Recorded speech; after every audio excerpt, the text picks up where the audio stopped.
you? Good. How are you? I'm good, thanks.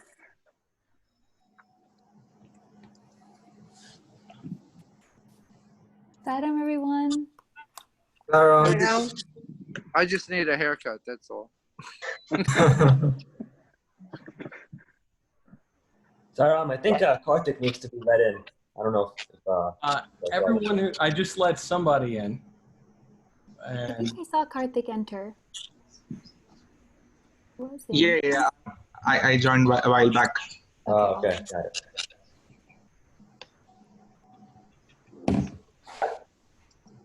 Welcome, Brother Jan.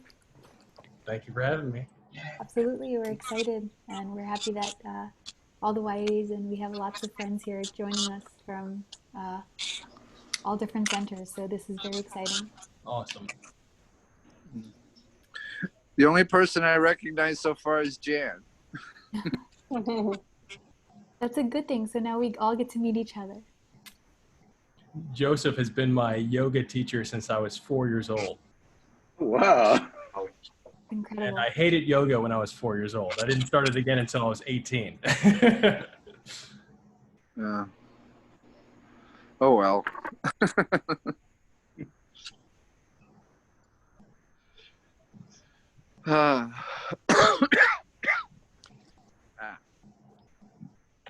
Well, I'm thoroughly excited by the turnout tonight. We're gonna promptly start at 8 o'clock.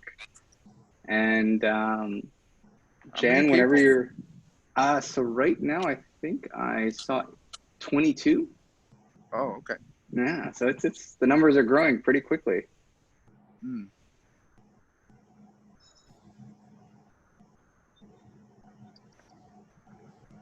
So the only thing is we ask everybody, if you can turn on your camera, we want this as interactive as possible.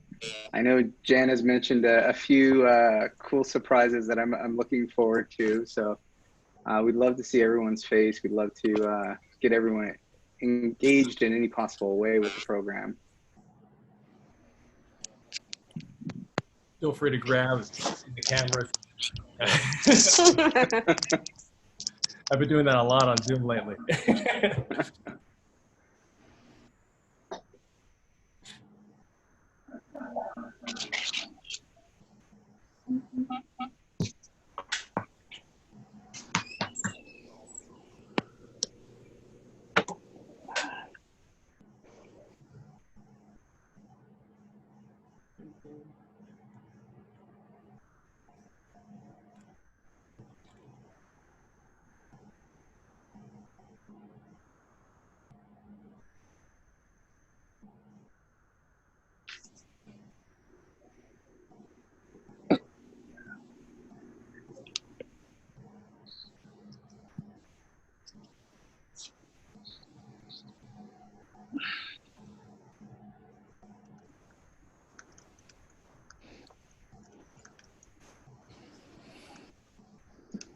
Alrighty, now it's 8 o'clock. Jan, I'm going to turn it over to you. If you could start us with 3 ohms, and we're excited to hear your talk. Absolutely. Play around, everybody. Right.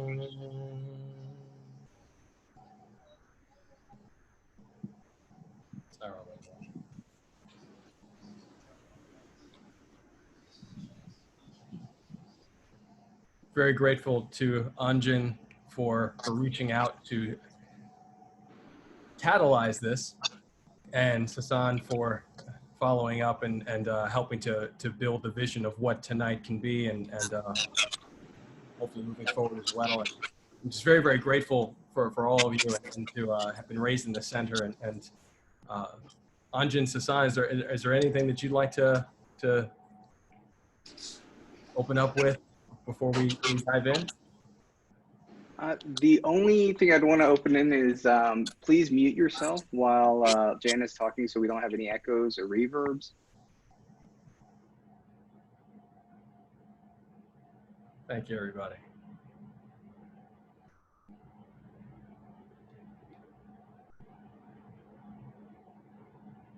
I'm not an expert on Zoom yet, so I'll still be looking over to the side and letting folks in.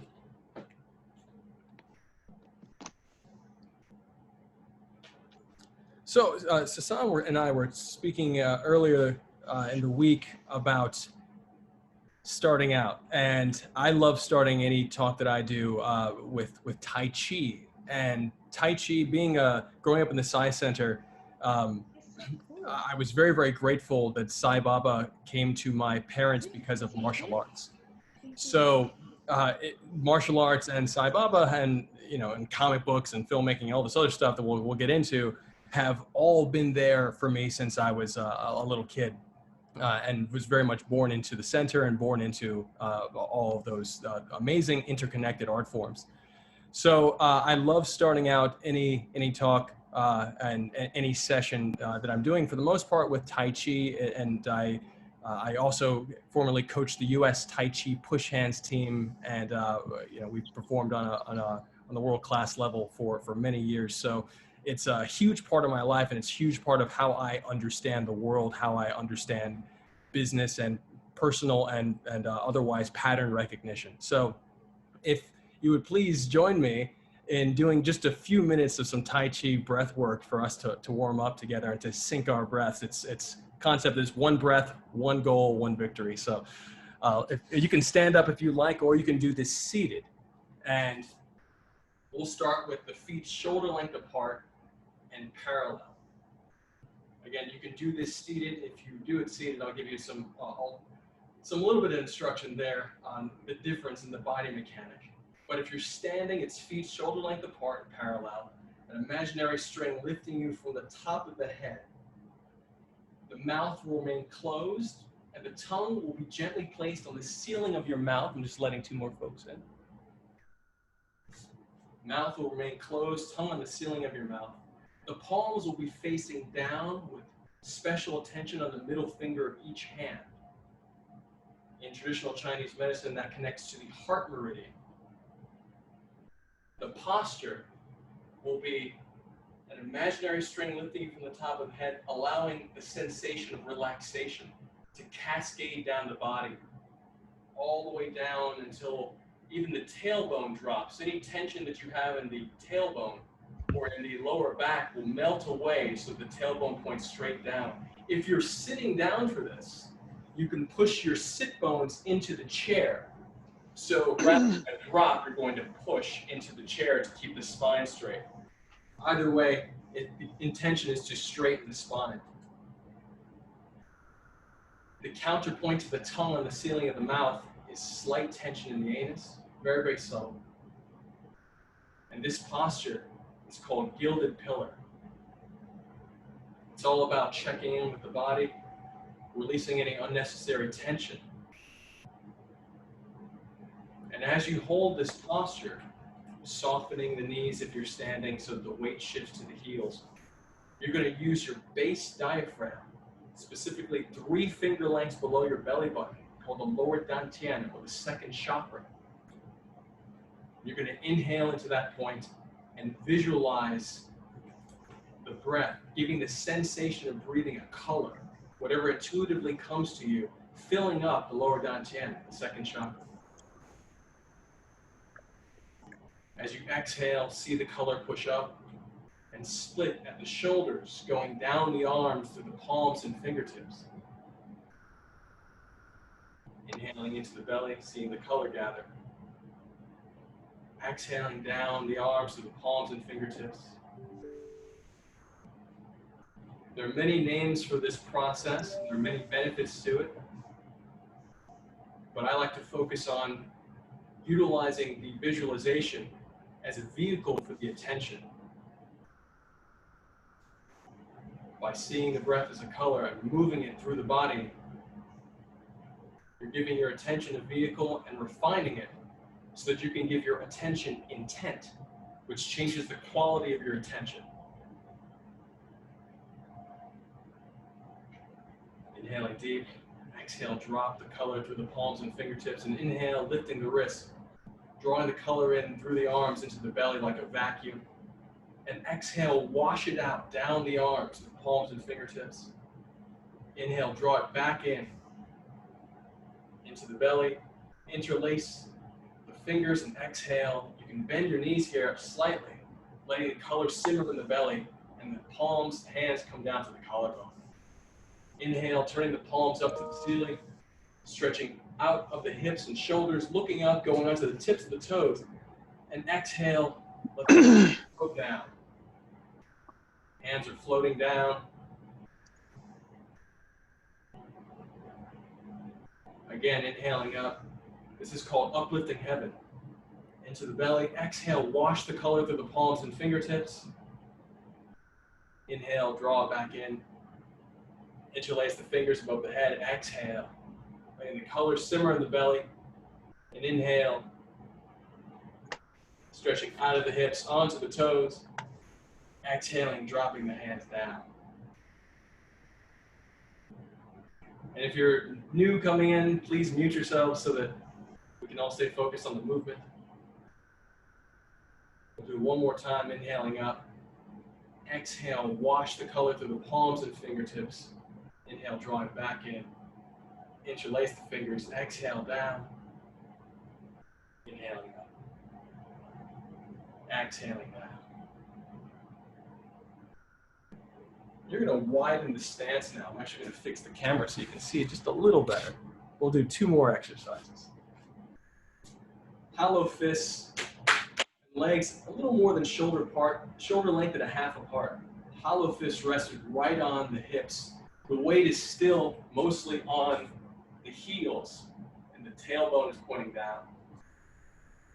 You're going to inhale into the belly and exhale at the pelvis rotate on the femur so that the body stays straight, the back, spine stays straight. Eyes looking straight down. And inhale, let the breath pull you to the side. Leaning back, eyes on the belly button. Exhaling down. The knees remain bent, the legs remain stationary. All the work is being done in the hips and the core. Inhaling up. Eyes on the belly button, exhaling down. This is called Video stop. Squeeze its head. Microphone is unmuted. Okay, thank you.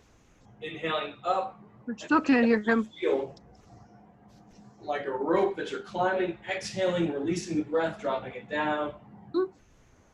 One more time, inhaling up like you're climbing a rope, and exhale, releasing the breath.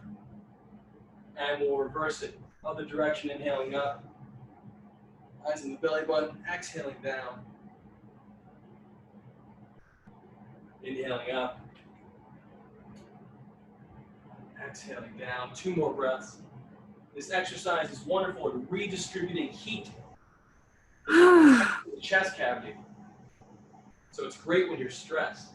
1 more breath, inhaling up. Exhaling down. Drop the arms, relax, and inhale up. Bring the body up. Exhale, push the color through your palms and fingertips. Inhale, drawing in. And exhale, you can return to your shoulder length apart stance. And just shake the arms back and forth. Just shake the arms for a second, relaxing the body. Many, many health benefits for this. My father's on right now, and he's recently emphasized how important this is. And you can just rub your hands together. Anytime you do Tai Chi, it's always very, very nice to give yourself a nice little massage. And the one massage we'll do today is just for the hormones. Right here, you're going to make a hook right under the lip, and the other one is under the chin, and you're going to squeeze 1, 2, 3, 4. Other one, squeeze 1, 2, 3, 4. Awesome. Thank you, Sai Baba. Well, thanks so much for syncing with me. And let's see. Sasan, I'm totally open to any of your guidance here, or I can just start yapping. I would say it's all on you. So any, you know, when you want to start the presentation, or if Sure, you want to sure. just go through, we are excited to hear you. Awesome. Well, I'm excited again to be here with all of you. I'll say this. I'll just give you a little bit of my background first when it comes to growing up in the Sai Center. Like I said, both my parents are martial artists. They found Sai Baba through their teacher. They met Joseph, who's on here as well, before I was born. So you know, I've known Joseph my entire life, and from the Sai Center as well. So I born and raised New Yorker, but also split time between New York and LA now. And Sai has been a massive, obviously massive part of my life since I was a child. And I'll say this just as a disclaimer in general. I may speak sometimes regarding certain challenges that I might be going through, that people might go through. And when I speak about these challenges, it might seem as if I'm speaking as if I'm above these challenges. I am not above these challenges, but my goal is to be above these challenges. So I often speak toward my goals in general. So I'm throwing that out there because I want to make sure that everyone knows that I'm you know, I'm working on it too, as we all are as human beings in this form. That being said, my dad, you know, he's an amazing force in my life, and not only has he been a training partner for me and a teacher in the martial arts, but he also raised me in the comic book business. He was a comic critic, and was his mentor was Jim Shooter, the editor-in-chief of Marvel Comics. So growing up, I had comic books, anime, video games really heavily in my life. And when my father started writing with Jim Shooter, when Jim left and started Valiant and then started Defiant Comics, I really just got to watch so many aspects of creation, of creativity, especially when it comes to dealing with massive amounts of characters. And how one comic book that my father wrote with Jim is called The Good Guys. And they were the first comic that I knew of that actually reached out to the audience, to the crowd, to essentially have someone be the lucky winner of being placed into the comic book series as a character. And that blew my mind. As a matter of fact, when I went to NYU for film school, and when I was on the plane, I met when I went on the plane to study in Italy, study abroad for a summer, I met someone on the plane who was going to the same filmmaking program out in Florence, and we started talking about comic books, and he was apparently a fan of my dad's that knew The Good Guys because of that contest. He remembered that contest. And so it was just such a unique and particular thing to mention to someone you just meet on a plane. And I still get notes like that about my dad's work, and I always appreciate it. So that was a formative moment and thematic to what we'll talk about tonight in terms of embodying your own hero, and what we're launching at Comic-Con tomorrow, which is a project called, it's an app called Justice for Hire, based on a comic book series that my father and I wrote together. It actually set a bunch of records for digital downloads, was one of the most downloaded martial arts comic book series for the last decade, and definitely a major part of what essentially became my first calling card in Hollywood, which was the Justice for Hire comic books that we put out in 2007. And I've been working on this for like 20 years, honestly. I mean, I've been working on this since 1999 in high school. So it's a lot of what I do today is my process has been letting go of unnecessary baggage so that I can focus on the core components of what the ecosystem that comprises my purpose, like that ecosystem, whatever that is, defining that or figuring out how to define that, and listening and meditating and using that internal compass to utilize these resources. And I was reading, and as a matter of fact, I'm gonna pull this book told you guys I was going to move the camera. But I'm going to pull this book that I'm reading every day right now from Sai. Well, not written by Sai, but it's this awesome compendium that I borrowed from my dad. And it is it's the Sathya Sai Baba compendium. And it goes up to 1997. It's written by Brian Steele. And this is really, really huge for me right now, because we're all trained.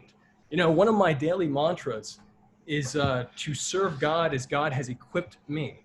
And, you know, I'll before I even dive down that, I'll say that I've avoided and turned down opportunities to speak at the center before because I was concerned that my words would be disruptive to someone else's journey toward Sai or toward God or toward their own self-realization, whatever you want to call it. So it's taken a lot for me personally to even accept the idea of speaking in the center at all, especially as another note, I was raised that the center is not a place for socialization, but a place for you know, training. So I'm like, I go in there quietly, I sit and I leave, you know? So this is a turning point for me, and I feel very blessed to be able to do this, and it felt like the right time. So I'm just, thank you all again. But I want to read this one little note that, and there's a bunch of things that I could read from here that's just so cool. But this one has really hit me hard, and I got it like 2 days ago. As you can see, I'm marking this up because I actually believe that there's a lot of technology in here that we all need to be mining. But Baba to Dr. B.S. Goel, a former Marxist, quote, "Do you know why I made you a Marxist? I made you a Marxist so that you may understand its language, its dialects, and its real meaning, as are being preached and practiced by a number of people in the world. I kept you to be a Marxist for 10 years for this purpose." That affected me greatly when it comes to my own narrative as a Sai devotee, as a human being, what my purpose is, my function in society given particular conditioning. What we're launching tomorrow is a part of a startup that I started about 3 years ago, a technology startup called Real World, that's all about really audience participation in filmmaking, in movies and TV and commercials. I believe the future of entertainment is audience participation. But the driver for that even working is that the greatest story ever told is your story. It's true for each person here. And we are equipped, and we're very fortunate that those of us who have been raised with any semblance of faith are all very, very fortunate to have some guiding light in that narrative. The system, keeping this thematic to what we're launching tomorrow, the system and the entertainment property that we're launching in the app, which is leveraging the Justice for Hire comic books and all of that, is really all about being a hero in your own life and helping that narrative, your narrative, with various creative prompts that are pushing people to train themselves while also training character, body, mind, spirit, heart, soul, while also contributing to a larger narrative. And when I say it in that general terminology, like this is your story, but your story is a part of a larger narrative, it's actually relevant for everyone and everything. We're hyper-focusing on technology, allowing audience participation for building out film and TV narratives. That also can be applied to political campaigns. It can be applied to commercials, music videos, and we see massive, massive opportunity for this technology. And tomorrow you'll see the proof of concept, which you can see the website right now, justiceforhire.com. It's live. So you can sign up for the pre-registration, but it'll go live tomorrow for Comic-Con. It'll be free. And so I'll dive into more of that, but I just want to show you guys the little video that we launched at Comic-Con last year. Some of you on here have seen it, but it'll give you a better understanding of what we're doing. And I'd be happy to take any questions. I don't want to talk too much without talking to you guys directly. So I'll play this now. I'll screen share this now. And let's see, screen share. Do not know how There to you go. worship God. And if I'm going to full screen this. Can you guys see it? Yes, right? Okay.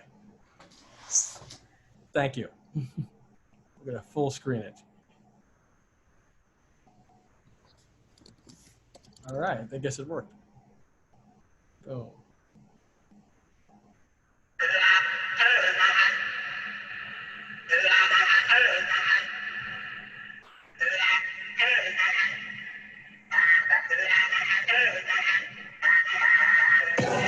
Hi, I'm Jan. I am part of JFH. JFH is an action series that is being built with the community. Our story centers around an app that's Uber for heroes. You can hire a hero or become one and get paid.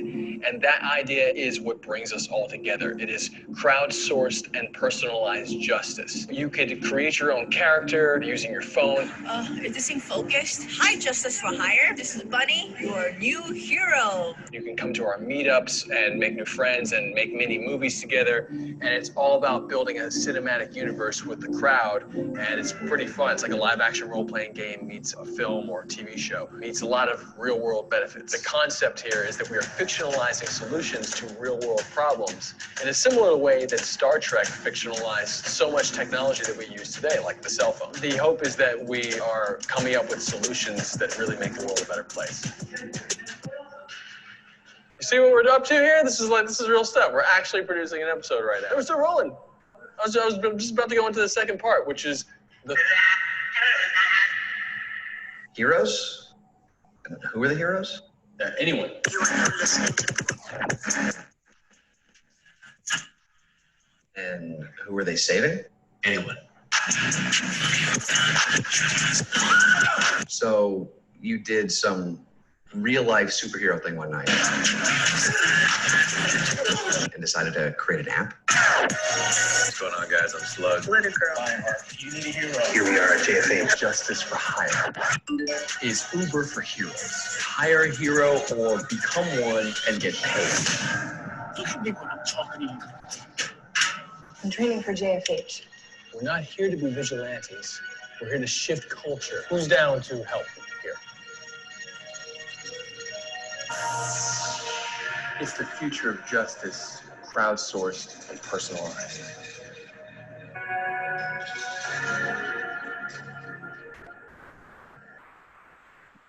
We are building the first crowdsourced cinematic universe. We're building with community. This has never really been done before. We are learning as we go. We are a shared, massive story world full of characters, and everyone who creates their own character owns their own character, and it's like a crossover between characters. It's pretty cool stuff. In the future, all movies, all shows will be made with the participation of the audience, and I'd love for you to join us in shaping that future.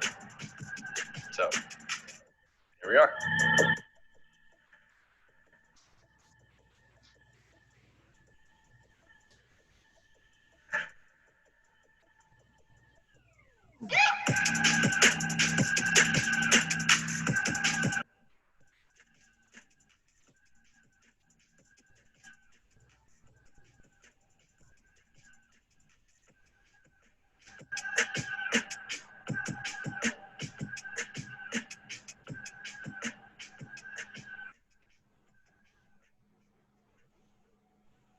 So that's that. That's what we're doing. So yeah, I'm sure those of you that have been raised in the center will see some of the influences of Seva in there. The concept of how can we essentially utilize entertainment as a tool to engage people to actually take real world action. And because of that one concept, the amount of letting people know that that we've had to do in terms of saying, hey, we're not actually building a vigilante app. That's not what we're doing. We're building out a TV show. Think of it as a TV show that anyone can join the cast.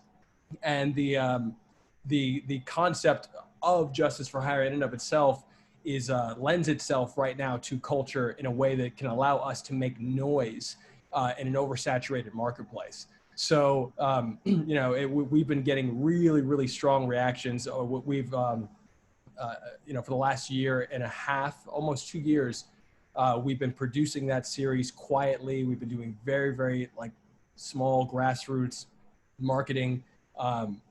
We put it out only really once at a festival and won the HBO Cinemax Urban Action Showcase for Best Trailer, and which was great, and that gave us a lot more momentum. But again, we were just testing the idea because we're a startup company and we don't have, you know, millions of dollars in marketing to apply to pushing out a property. So in this sense, and of course what's happened with COVID and with the recent challenges with the protests across the country, it's made everything that we're doing with both the startup in terms of building an ecosystem where anyone can create a character and help build out a story, and also building their own character, personal character.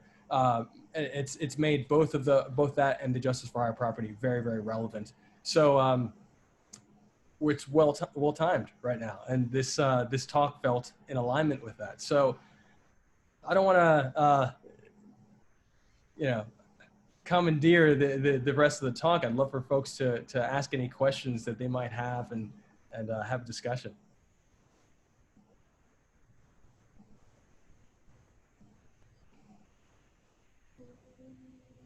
And I'm not going to necessarily be pointing at people raising hands, so just come out and ask anything you'd like. Okay, Sathya, Petty. Yeah, so what are some of the storylines? So that's a great question. So it's genre agnostic. And what I mean by that is that essentially you can tell any story that you want within the cinematic universe.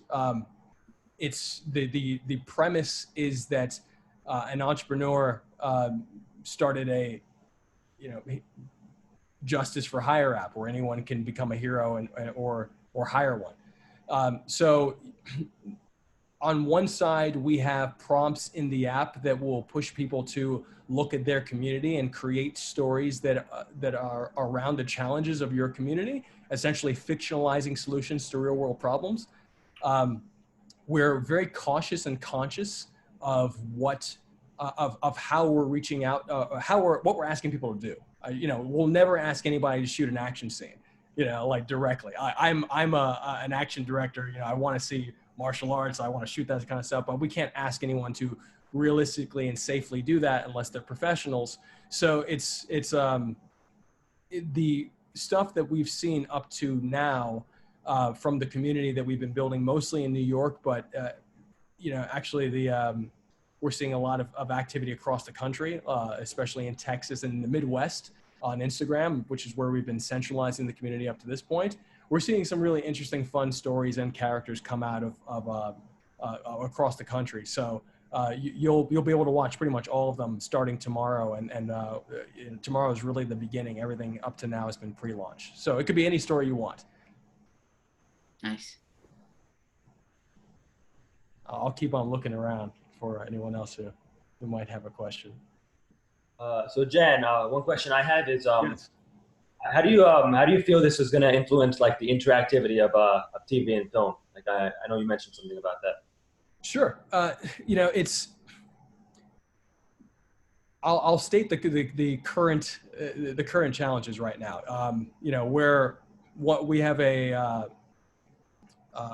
like an A-list producer who's one of our advisors, a gentleman by the name of Barry Navidi, who's Al Pacino's partner. And it's really interesting when I talk to Barry and just kind of, you know, you look at the trades and you see what's being talked about, but just hearing the challenges and the fears of other producers, producers that don't want to go on set right now because of COVID, because they don't want their name attached to the insurance and whatever the backdraft is from having a whole bunch of people come on set right now in culture.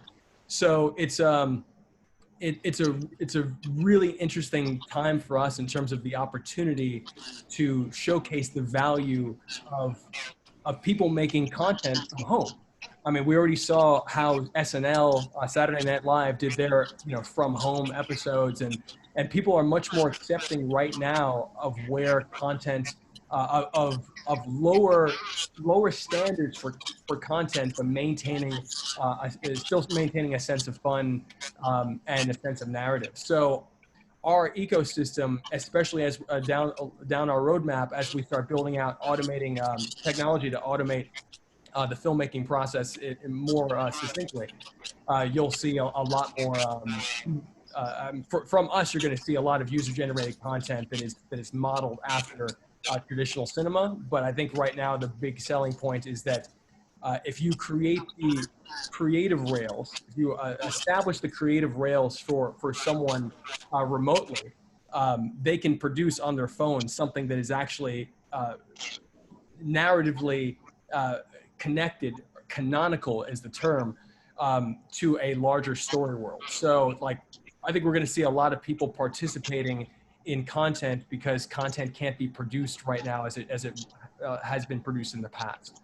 So just simply because of that challenge, I think we're going to be have a really interesting value proposition in the market. Oh yeah, that's great. Yeah, it sounds like really pregnancy,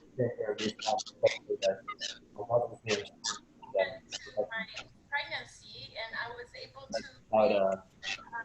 Andre, it's getting a little hard to hear you, and I'm not sure if someone else is also asking questions simultaneously. But what I'm going to do is just going to mute anybody who is not speaking. All right, but Andre, do you want to say that again? Yeah, I was just saying, like, it seems like a really great way to get people involved, especially since, like, most TV and film productions are shut down at the time. So it seems like a great way to get things going again.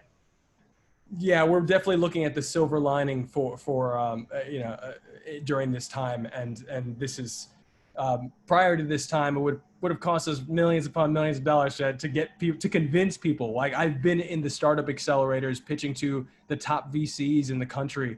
And everyone's like, this is a really cool idea, but will people get it? And now, like, within the last 2 months, people are like, oh yeah, I totally get it. So it's been a total shift for us. So yeah, definitely silver lining. Any other questions?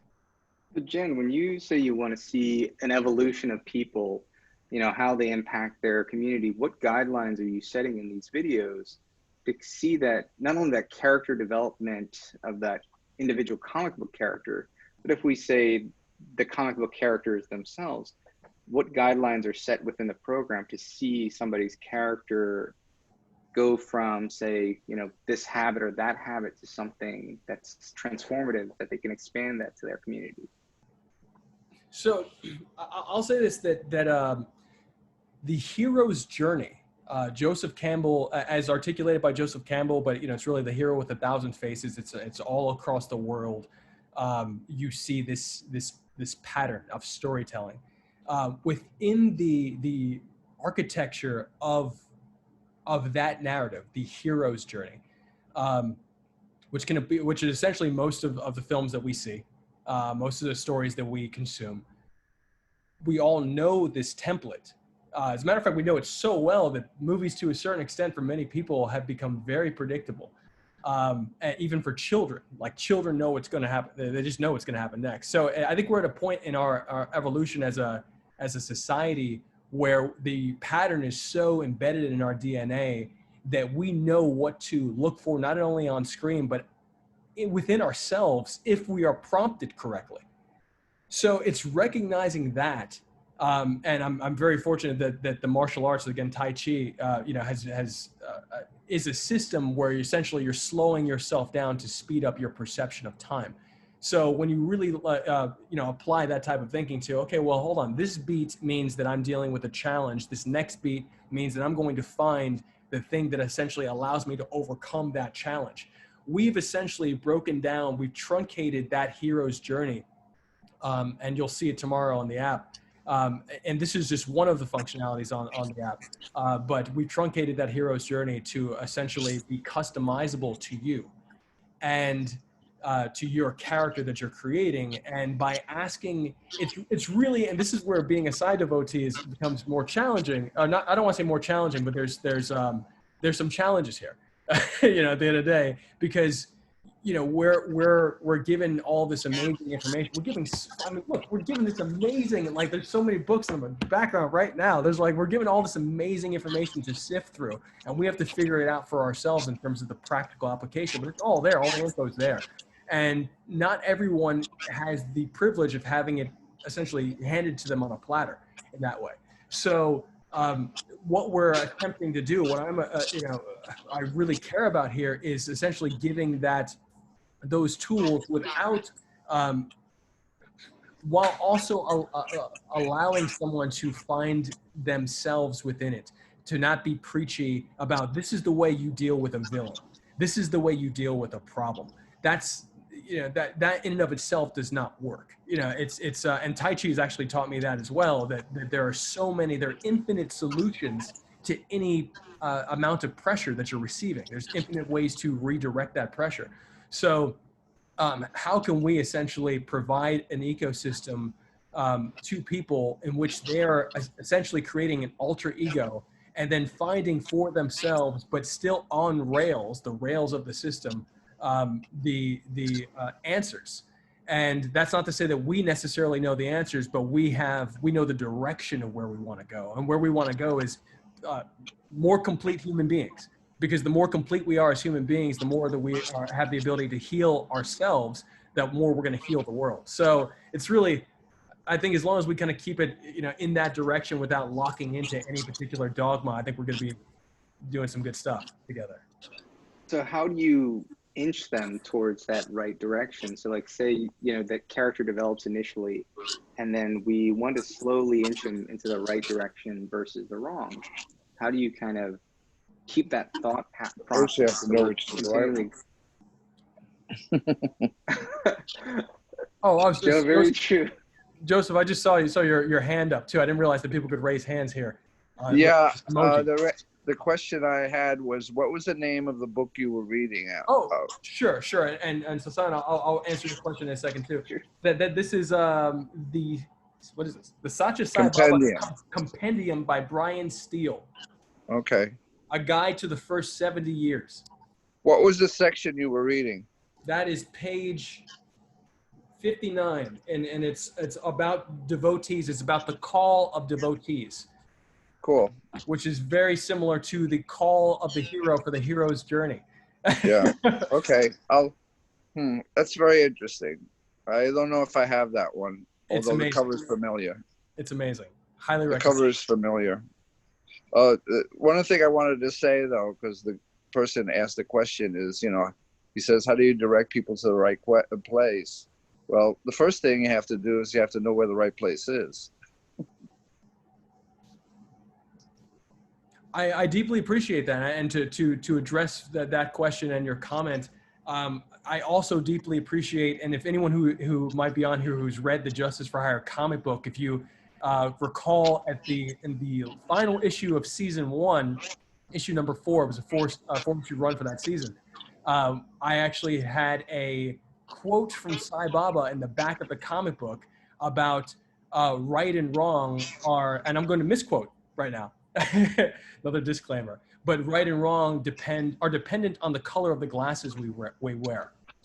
And I think that's such an important thing to keep in mind, that it's very tough and that's actually something I personally like wrestled with internally, like almost freaking out, seriously, for a very, very long time. And that's part of the reason I stayed away from even speaking at the center, is because finding out what right is for you may mean that right for somebody else could be the polar opposite. And, you know, I'm a huge fan of the Bhagavad Gita. I'm a huge fan of the Bhagavad Gita. So when I read a text like that is essentially, you know, written for warriors, and I'm raised in a martial arts family, like, I understand the concept of warfare.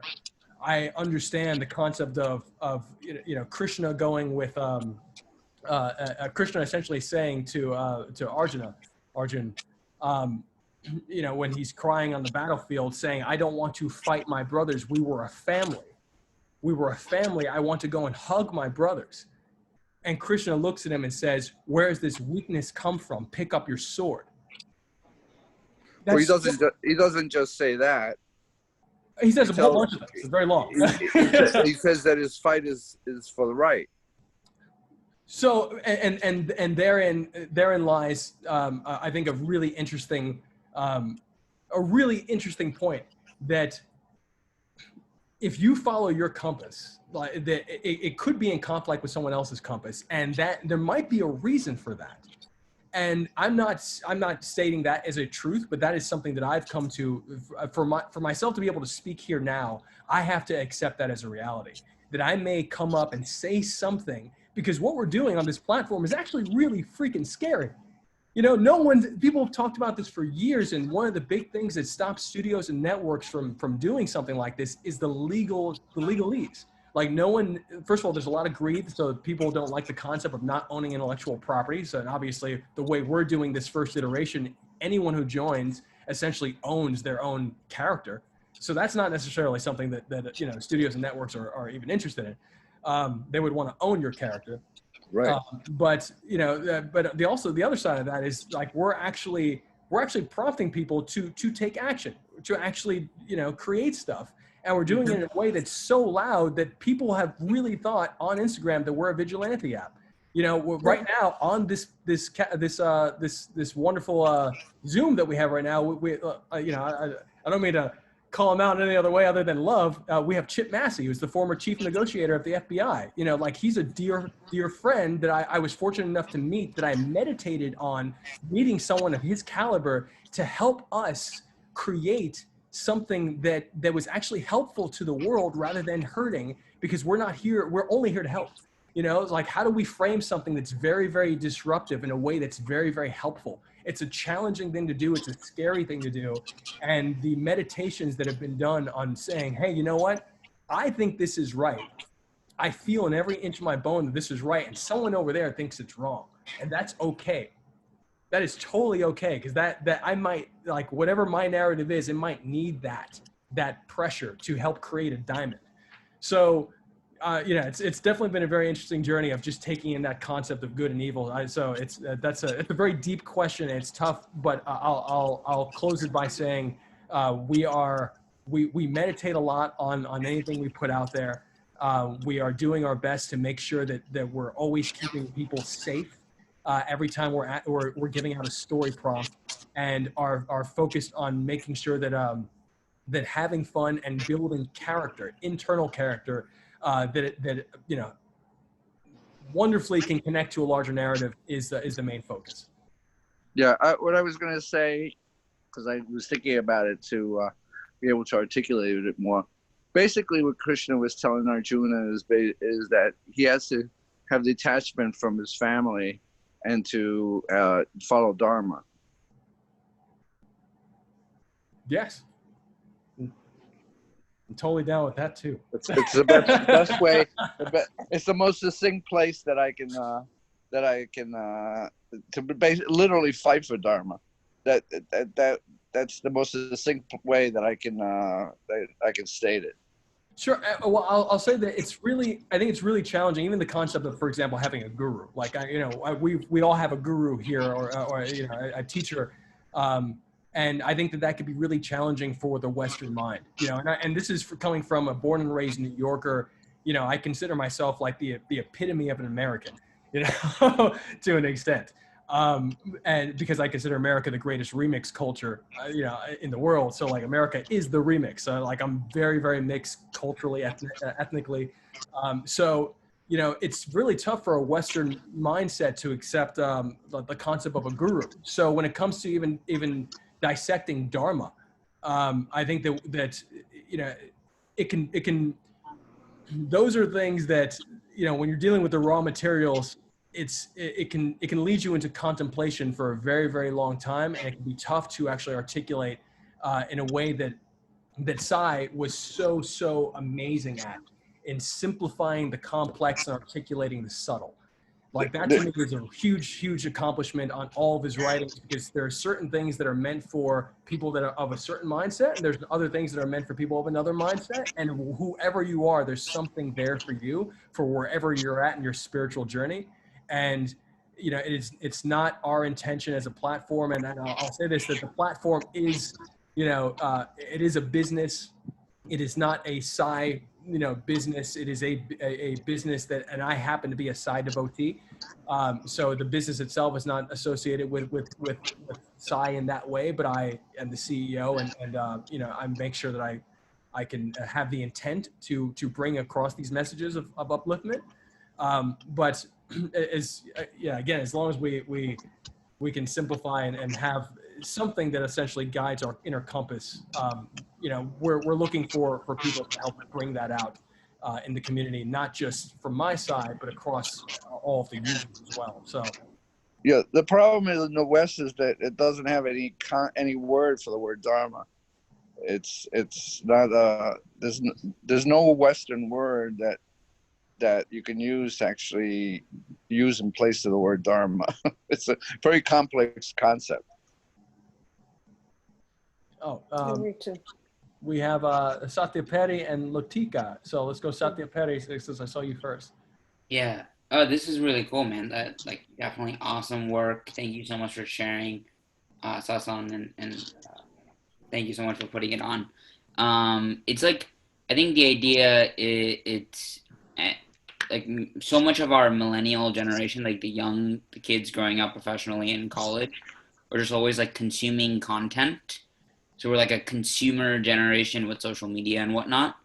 And only really 20% of our network is producing that content. So like, do you see yourself kind of being that spiritual media for like the younger generation of like 20% of people are consciously choosing to produce the content, and then 80% of the people are kind of sitting back and viewing the content, and then we're like subconsciously getting these values into our mind? I'll thank you for that question. I'll say that that data, first and foremost, thank you for bringing up that data. That 80-20 rule, while we're seeing it now, I believe is actually going to shift. I think we're going to see, my 10-year-old little sister is on TikTok, or she's 11, but and I don't even know if that's legal. I think that, anyway,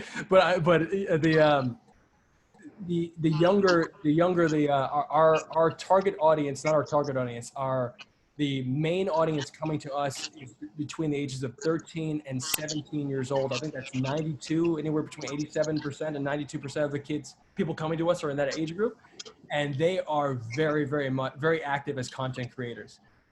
So I do think that we're going to see more and more people being comfortable in front of the camera. Like very often you'll find that, I find in my experience that the older generations are less comfortable just being in front of the camera. And that's because they didn't grow up. They were not conditioned to look at this as a friend. It was something that, that happens on TV. And, if you really look across culture, all the patterns are pointing in one direction, and not to say that we or I am articulating the one direction, but we are definitely articulating part of that. And what part of that is that the star system is eroding, has been eroding for years.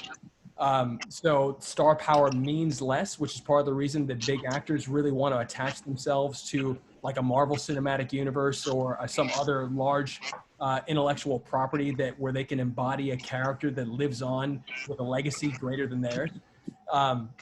Because the star power just isn't worth as much to people. I don't care who's in a movie. Like I'm a millennial. I don't care. Like, I'll watch anything that's good. And people that are younger care even less. So it's really about, I think it's really about quality of the intent and the message. And I think that's where the spirituality comes in. We're spiritually starved as a culture. And when you do it in a way that's, I think when you do it in a way that's preachy or like I'm spiritual, like that kind of thing, like it can push a bunch of people away. But when it's just truthful and honest and cool, like cool, underline cool, I think it really, really hits hard. That's why Bruce Lee hits so hard.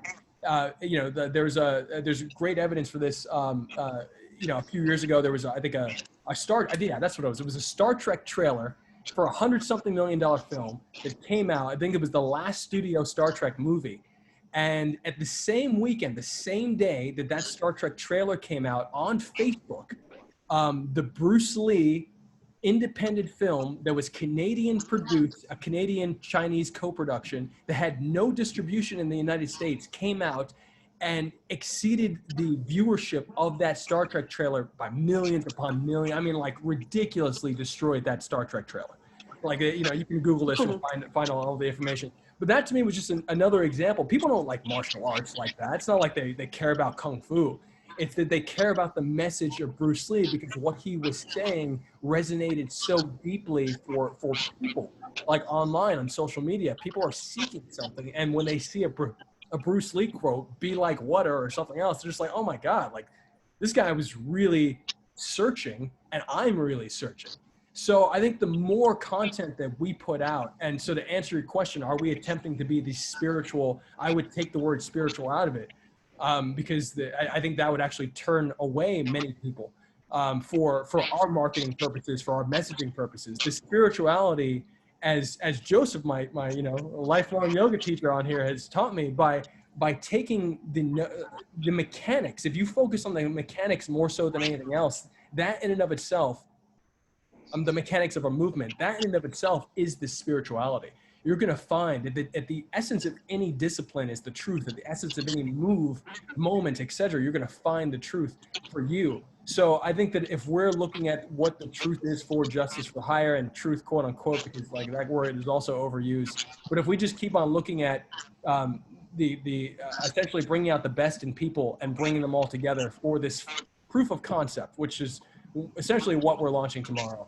I think we're going to be well positioned to allow people to embody the heroes that they want to be, to use the alter ego as a place to paint a new version of themselves and to find new clarity on who they actually are.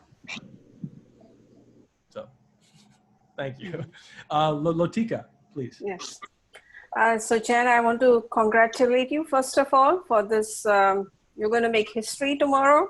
Sorry. And I want to give you all my best wishes. Sorry. And I wanted to know if you could share with us, what have you done to prepare yourself? Because it's going to be a force tomorrow. What have you done to prepare yourself for whatever unfolds tomorrow? Spiritually, emotionally, you know. It's a big event. Thank you for those words. So we look at tomorrow as the beginning. I've done my best to remove the concept of too much weight. I mean, we are working right now. That's what I'll say. There are USPTO documents on the computer right now. Okay.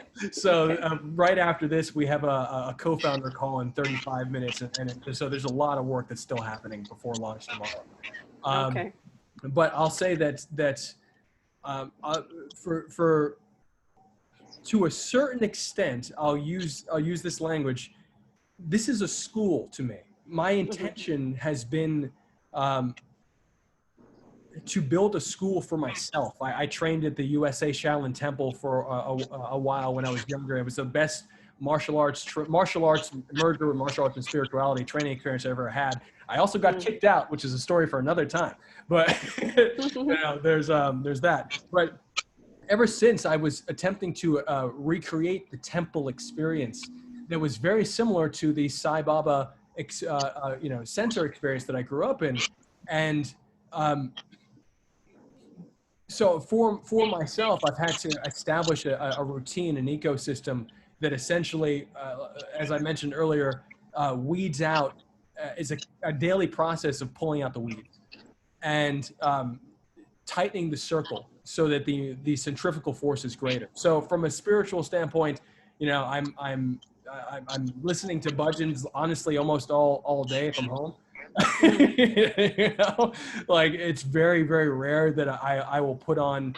I stopped listening to popular music for like a 3-year span from like 2005 to 2008, very intentionally, and only listened to bhajans and like some like new age mantras that had like electro beats behind them. So I remember how sensitive I got when I came back into like pop music, and I recognized like, oh my God, like we're actually brainwashing our kids. Like, you know, like people are being like, it hurt me, some of the stuff I was hearing. And that's not to, again, not to say that I'm above it. That's not to say that I'm not a rapper and I haven't said some crazy stuff, you know, because I have and I am, but I you know, I'm working on myself again.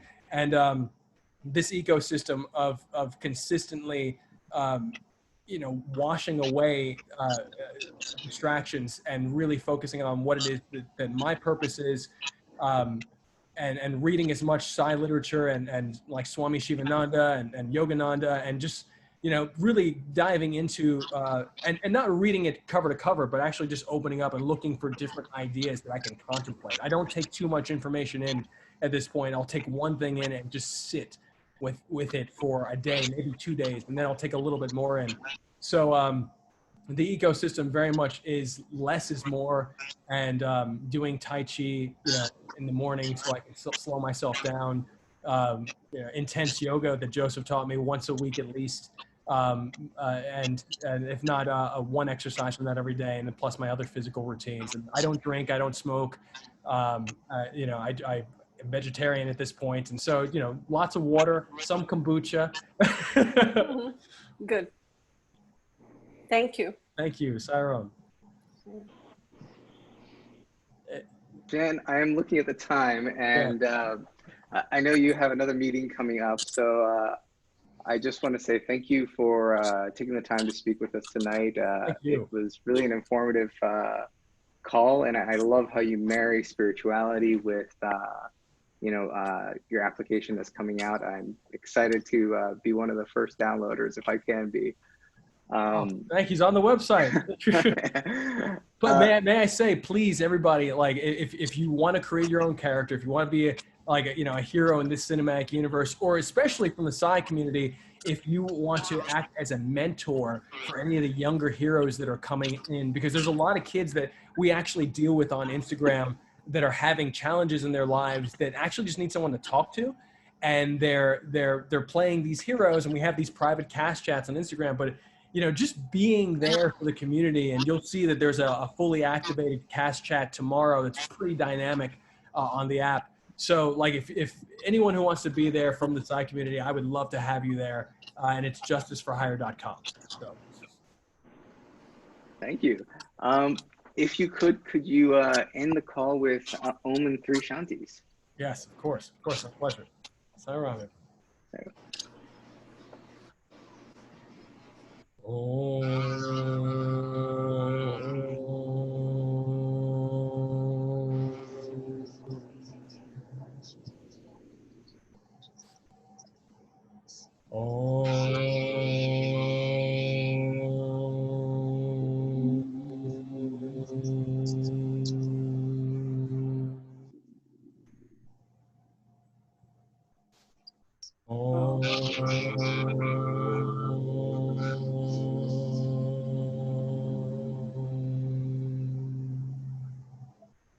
Shanti,